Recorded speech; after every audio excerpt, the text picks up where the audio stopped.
Force on Force features the largest and strongest outdoor military organization in the country. These are the men and women who make it possible to enjoy the freedom to hunt and fish. It is with great pride that we bring you Force on Force podcast, coming to you from the Force on Force Talk. Hey, welcome to the Force on Force podcast. I'm your host, Shawn Dalrymple. We're in the Force on Force Talk. It's been great having you guys along for this journey this year. We took a week off last week. We had a lot of fun. The week before that, we celebrated the month of the military child with having my oldest boy, James, on here to talk a little bit about fishing and being a military dependent. But this week we're back. We're a really special episode of Force on Force. We're going to do something we've never done before. We're going to introduce you to three of our newest national Prostaff members, and then talk a little bit about Force on Force, since all three of these guys are on here. And so it's kind of a big deal. We wrapped up our Central Memorial Tournament last week on Toledo Bend. A lot of fun for everybody who participated. We got another one coming up in April on Kentucky Lake, and so that's a lot of fun. And we just really have been enjoying ourselves, having a little bit of time off from doing some expos. And I really want to welcome our guys here that are on this to kind of talk. We got Rick Bradley, Craig Underwood, and Ty Frederick, who are our latest and greatest new, all here to officially announce as National Pro Staff members for the Army Bass Anglers. Two Army guys and a Marine with Craig there. How you guys doing? Good. Doing great. So this is the first for us. We talked about kind of doing this at the Classic, and things happened. Rick wasn't there, and so the stars didn't kind of line up. And so to get everybody kind of in one location, we thought, well, why not use the podcast to kind of announce that? And it really kind of fits into what we're right now in week 4 of Force on Force, Army Bass Anglers, the final preliminary round, which Ty, you're actually in that one, right? This episode this week. You're gonna be out there fishing. Can't tell everybody what's going on, but Craig's already fished, Rick's already fished. We'll talk a little bit about that and talk about all the fun we had. So we'll start with, Rick, you've been around the organization a long time, and we've kind of toyed around this idea. So great to have you along. What does it mean to kind of get on to be the pro staff, and what it means kind of from that perspective? Well, I was brought into the organization by one of my closest friends, and you know him, Mike Carroll. So becoming a pro staff member, especially after the passing of Mike, means the world to me. And, I got to share some special moments with Mike. I got to take him out on his last tournament before he passed on Canyon Lake. So that meant the world to me.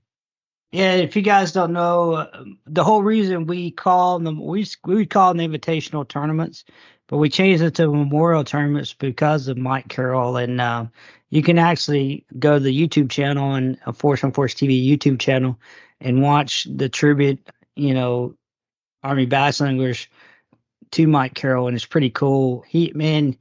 From his time fishing Force on Force, it was really cool. So I think that's really how you kind of bring that all together, from Rick being around to what we kind of talked about. We fished the Memorial Tournament last week, and while we talked about it, and having Rick to kind of be the person who kind of was with Mike was kind of cool to bring that perspective in. And then we go to the next level. We got Craig and Ty. So Craig Underwood and Ty Frederick, both of you guys have worked hard on the task force to kind of come along in the last couple of years. I know Ty, he's got that deep Louisiana accent, so we're going to enjoy talking with him on here. I think the first time I met you, Ty, was you came all the way, other than we're just talking online, but it came all the way to the Bassmaster Classic in Knoxville last year. Isn't that correct? Yeah, that's right. I first learned about the organization through the Texas Almonds. So I saw you guys there for years and didn't know anybody else in it. So I ended up joining. And like you said, my first event was a Classic. It's just been a great organization. So happy to be a part of it. Hey, and here's what you don't know. Ty can cook. I mean, that's good.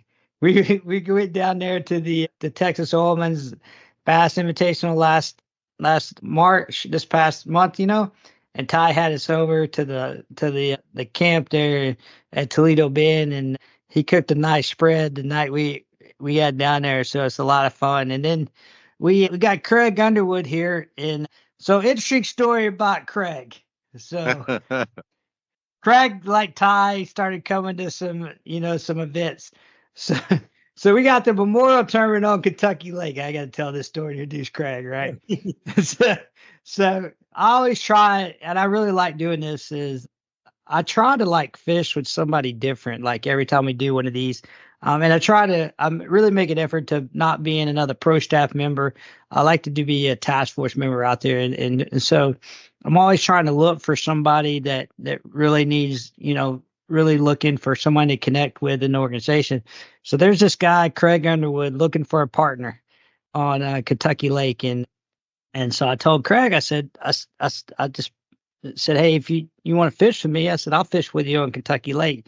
And he's all excited. And then I said, man, we'll even go on your boat, man.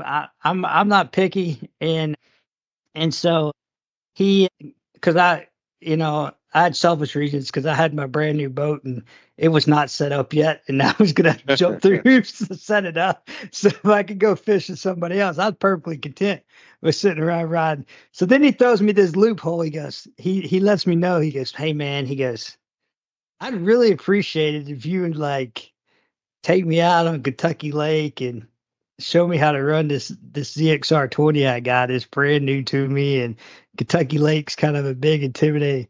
And so now I'm like, oh man, now he's done turned the tables on me. And Not to mention there's 3 and 4 footers on Kentucky Lake. That yeah, right. So the day of tournament, the weather turns like crap, and he's already not wanting. He was like, definitely didn't want to do it. So like now the pressure's on me. Like, so we get out there and we had a fun day, but the story is we caught fish. I can't remember. We finished second or third in the tournament. Did really well. Didn't catch them the last hour. Took every bit of running around. But we'll say this. I'm in somebody else's boat, and I have a lot of experience on Kentucky Lake. So I was stationed in Fort Campbell for 4 years. Spent a lot of time on Kentucky Lake, a lot of running around. But we'll just say that there was another manufacturer's electronics on this boat. And the maps got me a little bit jacked up, and I nearly run his boat up on this sandbar that I couldn't, because I couldn't read this map. I think if the waves weren't as big, we would have been stuck on the sandbar. I think the waves kind of took us off the sandbar. I caught it just barely in time. I'm like, it was all messed up. But so that was Craig and I introduction to each other, and I don't think he had any fear out of how to run his boat after that. I mean, if you can make it through all that and live through it, tell the story, and I'm like, it'll be okay, So I give you a chance to interject there, Craig, and what the organization kind of how you come along and everything like that. So I joined a little over, I guess, about a year and a half ago, and my first event was with Ty at the Classic. As soon as I walked in, it was like a deer in the headlights with these guys. Met right off the bat, met some of the guys. They were great. They were welcoming. After that, I tried to get into as many shows as I could to hang out with these guys as much as possible, because it is like a family. It's what you look for once you get out of the military, that thing that you're missing. It's an amazing organization. I'm excited to be here. Yeah, it's pretty cool. I know. And that's what's really, we get asked a lot when we talk about pro staff, and it's really like, how do you it's really the effort you guys put in there to be on the pro staff that I think is really what a lot of people miss. I mean, you guys come in, working defense events, really, it catches people's eye, because a lot of people don't understand the pro staff is only, what that really means is a lot more work than they realize than it is fishing sometimes. But we do have a lot of fun. I mean, my favorite story is I've never met a Louisiana guy who doesn't know how to handle catfish. That's right. That's Ty here, right? So That's we're doing a everybody knows we do the fish tank for the kids, and I think it's a thing. So with the whole fish tank, you got to have somebody there manning in, helping the kids take it off and everything else. And so we think we'll give it to Ty, man. He's a Cajun. He knows what he's doing. So we figured out really, really quick. Ty has not handled a lot of catfish in his days. He goes, and so what did you tell me when I asked you about it? I said, "How's the Louisiana guy don't know anything about catfish?" I get put in the catfish tank, and I have near zero experience with catfish. Been fishing my whole life. My dad and I just never fished catfish. We always fished bass or brim or something like that. So I had to learn real quick to be able to handle them without getting stuck. So I was able to survive the 3 days without getting stuck. I got a lot better at it after the first couple hours. I think after we figured out he wasn't real good at it, I think we left him there just so we could watch the fun of it at that point. We're like, we're gonna enjoy this and just kind of watch him and see how it goes. So it was a lot of fun watching. And that's kind of the hard work that goes into everything we do, whether it's the classic to any of the events that we do from there. And it's kind of good from there. And Rick's done events along the way because he originally was in Texas, but now he's down in Florida. He had worked with the PBA a couple of weeks ago down there, and so he's doing a lot of stuff with it. And so a lot of cool things going on. But more importantly, you guys, let's talk a little bit about Force on Force. How fun was that this year? Man, would have been better if the cold front when they come through, but it was awesome. Yeah. Yeah, you practice at 70 when you're practicing 30 as soon as you start filming. Yeah. Other than having big all week, it was a good week.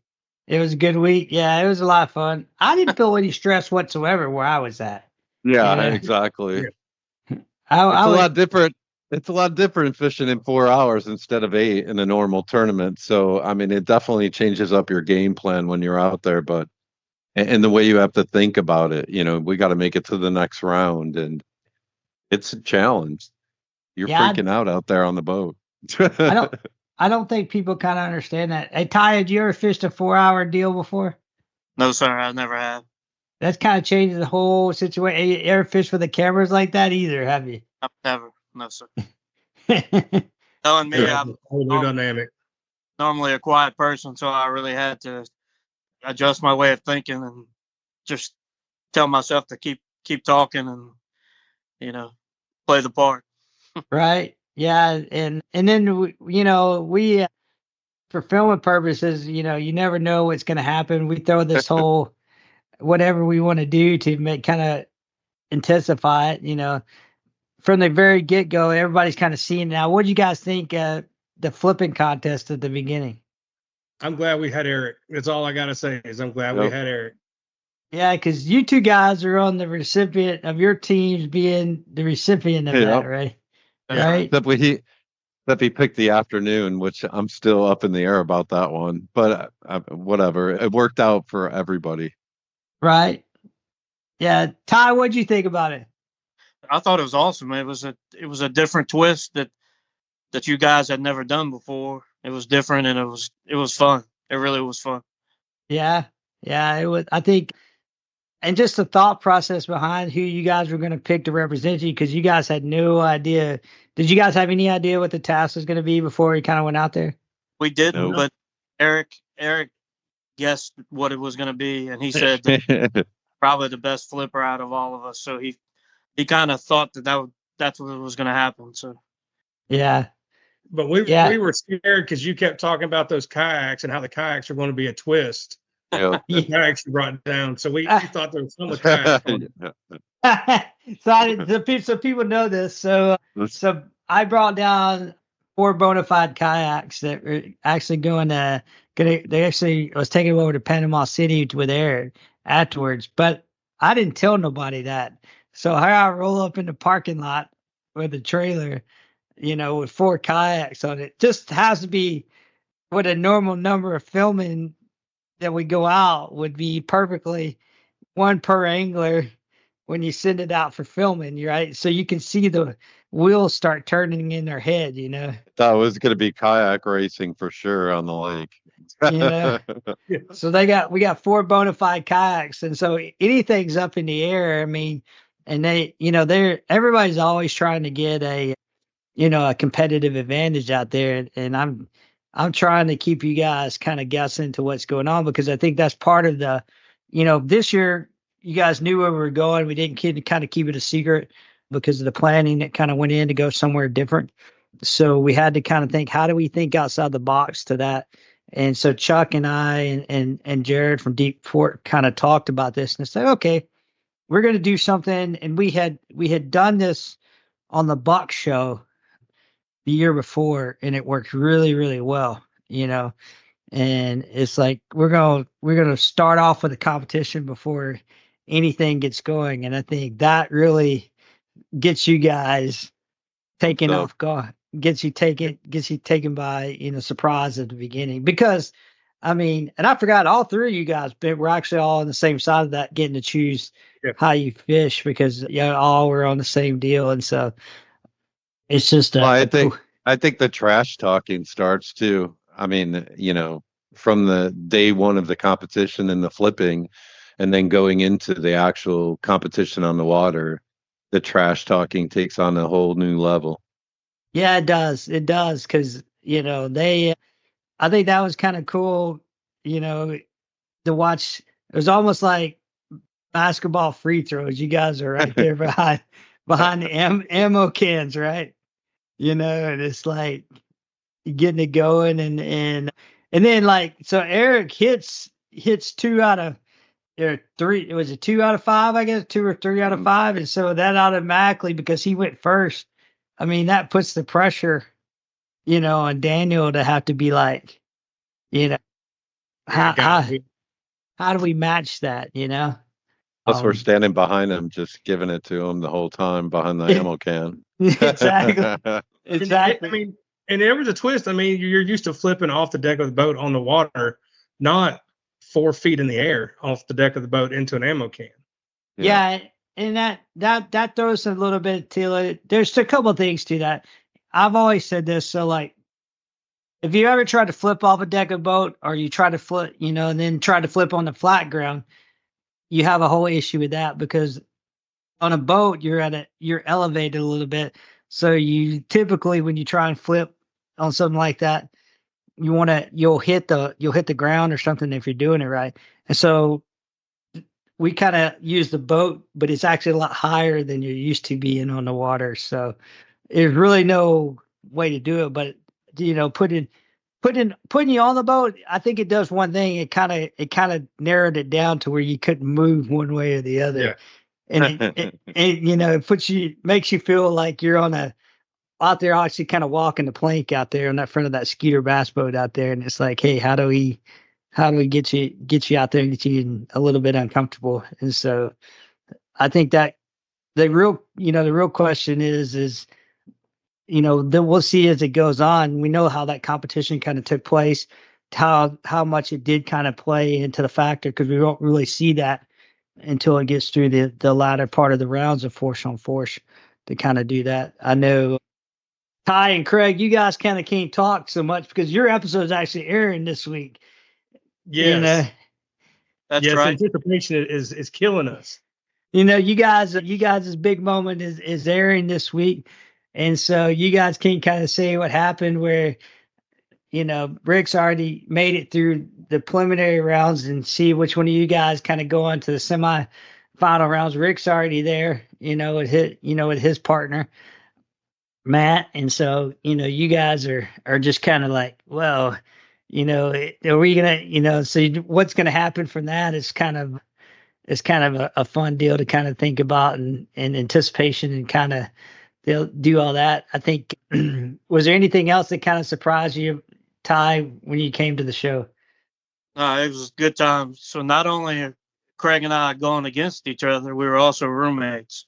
So we're always going at each other anyway. So it very intensified big time. Like after we found out. Ty's a great roommate. He doesn't talk hardly at all in the room at all. Right.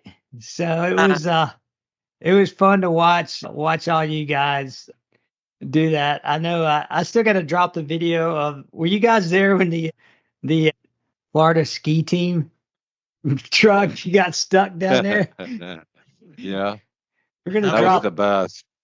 That was the craziest video I've ever seen, I think, in my life. I mean, it was insane. I mean, we could have stopped them at any moment, but I'm just telling you, my curiosity to watch it happen got the betterment of me. I'm like, I just gotta, it's one of these things I gotta watch it. Even though I was concerned that where it was gonna happen at, it was gonna cause problems for us if we couldn't get that truck out for filming purposes. Because where they pulled that truck was right there where we were pulling the boats up filming. But I'm like, God, we can't stop this. Just let it go. And then Andy gets down there and starts talking to him, interviewing. And when he says, when we drop this, everybody will know it with me when he goes, well, did you ever think about pulling down the concrete ramp over there?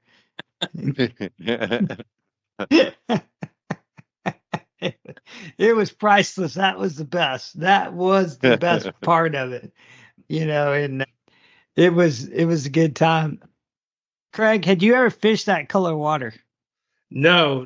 I've always, fished Tennessee waters. That getting out there and how stained that water was, it was a totally different animal. But I tell you what, getting that boat, that skeeter into those cypress trees, when you're, 15, 20 yards into the cypress thickets and flipping, it's really cool. I mean, I had to sit back and take some pictures because that was probably the coolest experience I've had on the water is that lake. So it's funny that you call it dirty water. I actually call that clear water. So that's actually tannic water. Yeah. So true story, like Fort Bragg, North Carolina, it's fishing. We had a very large bass club up there, the Carolina Bassers. We'd have a tournament. We'd have 40 or 50 boats in a tournament. I mean, that's a large club. And I always tell people, you never realize like how blessed you are to get to travel around because of the military and fish and hunt the different places that I got to do. And so one of the places I got to travel to and fish was the Roanoke River on the Albemarle Sound. And I've never fished anywhere really the Tennessee River, and then got a little bit of experience with Highland reservoirs fishing like Harris and Falls Lake and Jordan. We're gonna go to the Roanoke River down there. And so everybody tells me, and believe it or not, man, the Roanoke River used to be phenomenal till I want to say late 90s. They had a hurricane come through there and blew it out. I mean, it would take 25 fish that went 25 pounds consistently to win. And on a river, everybody knows that's phenomenal on any kind of river type system, right? And so what they remember them telling me was, go till you see the tonic water, right? And I was like, what are you talking about? Or tonic, not tonic, tannic water. And I remember someone's described it to me. It's like a cherry Dr. Pepper. Yeah. And I'll never forget this to the day in my life. I was running back up this finger of this creek and all this. I mean, it was just almost like a distinct line where the muddy water and that tannic water would not mix. And as soon as it crossed, you could see it. And I was like, that's what they're talking about. And as soon as you crossed it and I started fishing, I started catching fish, and I learned that it looks that way, but when you really get to looking at it, it's actually pretty clear water when you look. It's just because the way, if you've never seen it, it kind of over intimidates you in the first little bit. And so you see a lot more of it in Florida. You really see it a lot in tidal systems, really. I don't know, Ty, have you fished the Sabine River a lot? I haven't fished it, but I've marshaled 2 tournaments. Does it have kind of that same, like when they fish at, some of that same characteristics down there towards? It's titled, but it's not extreme like California or something like that. Well, the Roanoke wasn't either, but like the color of the water, did it affect it? Was it really like, did you deal with that tannic water a lot, or was it just really, or was that tannic? It didn't change it very much, no. See, so that was a new experience for you, that tannic water too, in Florida. Right. Yeah, see that. So if you never, I just say that to the listeners, Craig, because if you never experienced it, it may look dirty to you. But Rick, you've fished down there a lot. You know that's what you're looking for. Yep, that's beautiful water. And the cypress trees, that was one of the most beautiful lakes I've been on in Florida, and I fished almost all of them. And, Lake Santa Fe with the cypress trees and all that grass, which hadn't come up yet. I mean, if we would have had that cold front miss us, it had a warm front, it would have been on like Donkey Kong. I mean, it was great. They said the week before it was phenomenal out there. And so that's what you get when you travel to somewhere like that. The intimidation. I think you did a great job kind of explaining that, Craig. Like, I've never been to any place like that. They'd be like, and I just try to put it into perspective of everybody else that's when you've never kind of experienced it. And I take it for granted because 22 years in active duty, I've seen every different type of color. Like, I hear all people all the time because I went to, up there, I know you spent a lot of Thames Ford, right? I know a lot of people that Tennessee River guys that go to Thames Ford and they freak out because it's clear water, and I'm like, or Smith Lake, and I'm like, oh man, I've been to Table Rock, places like that. And, and then you really go up, like going up to New York and places like that, and you see that really clear water up there. I'm like, it doesn't, I go to Thames Ford and I don't freak out. It doesn't bother me at all. Nope. That's not really clear water, right? And so from the perspective of that, so I think that's the story that sometimes I don't think that I try to tell a lot of, but I don't think is an organization that we don't talk about from a perspective of our military career, of the different part of the countries that you get stationed at different places. And if you get to fish or hunt or whatever in those different places, that experience that you get to kind of grab a knowledge, where I always say, like, if I didn't get to experience that, you never would get to travel to go out and kind of experience those different types of body. Most people are going to fish within a 3-hour radius of their house, and you're only going to, you may never get to experience, that type of fishing. So I think it's kind of put it into perspective of, man, we go to a new lake and it's like, oh man, so it's really cool. That's like going to Toledo Bend or you go down there for the first time. I mean, Ty, that's for the listeners, like, how intimidating is a place like Toledo Bend if you have never been on it? Oh, it's very intimidating. If you almost have to just pick a creek and learn it, because if you try to expand much more than that, it just becomes overwhelming. I mean, one creek in Toledo Bend is as big as most people's lakes. Right. It's 90,000 acres, 90 miles long. So, like I said, if you pick a creek and just try to expand on that creek itself. And then you throw in the difficulty of navigating it down there. Yeah. It's like, I never forget, me and Jeff Campbell did down there, and I was so glad he was driving the boat and not me, because that place is, I tell people, it's like watching the downhill slalom in the Winter Olympics with the guys, coming down the hill on their skis, you trying to hit those poles, because that's about how close you're trying to stay to those poles there and those boat lanes, because you ain't got much room, margin of error on there. And so from an intimidation factor, to be able to do that is go to different places can be kind of overwhelming sometimes. And I think that, we're in different parts of the country. That's why I think all you guys kind of bring it with Rick's in Florida, Craig's in Tennessee, and Ty's there in Louisiana, and really in 3 really good parts of the country fishing wise, I would tell you. And so that's what's really cool about having these new Prostaff guys that are part of the organization. I know that you guys are all looking forward to big things to come and seeing how it goes. I know Craig took one for the team on Force on Force. It's not kind of a secret because we kind of did a teaser video about it. I mean, you took one to the ear. I did. With a shaky head. It was a Ned rig, and I had a Ned rig on my boat. I found it the other day, and I had to just throw it off the boat. I can't even stand to look at a Ned rig right now. So what happens? You said 4 hours, you got to kind of deal with it and go. So it's a lot of fun. I think, anything else, you you guys want to add? Rick, you got anything that you think you're excited to be here? I know you're working on doing some marketing stuff with us and all that stuff. Yeah.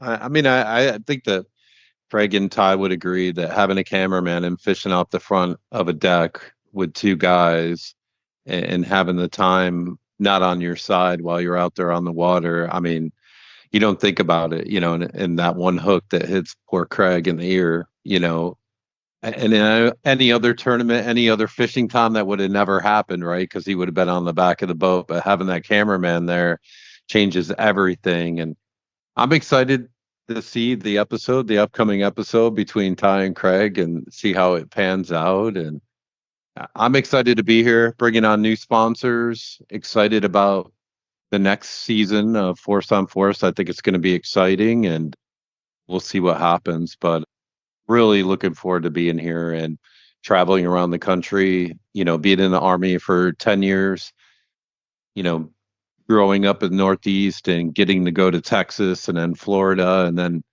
all the other tournaments I get to do, the ABA military team tournament in South Carolina, our memorial tournaments in Gunnersville and around the country. It's just exciting to learn the bodies of water. Craig? Yes, sir.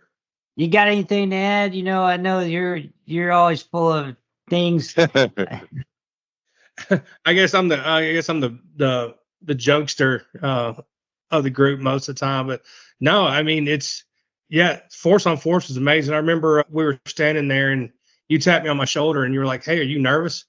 I'm like, "Yeah, why?" You said, "Well, Archer's sitting right between your legs. That's why I know you're nervous." So it was a totally different experience. It totally changes the dynamic with with what Rick was saying with the cameraman in the back. I mean, it was exciting. I'm really looking forward to what's coming up in the future. And, this group is just an amazing group of guys. I've made great friends out of here. So I'm just, looking towards the future and ready to roll.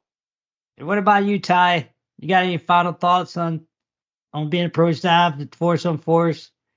Yeah, fresh off this second place finish at the Memorial, like you talked about, Toledo Bend can show its teeth. The wind came up, wasn't able to go to my best stuff, but that's just how fishing is.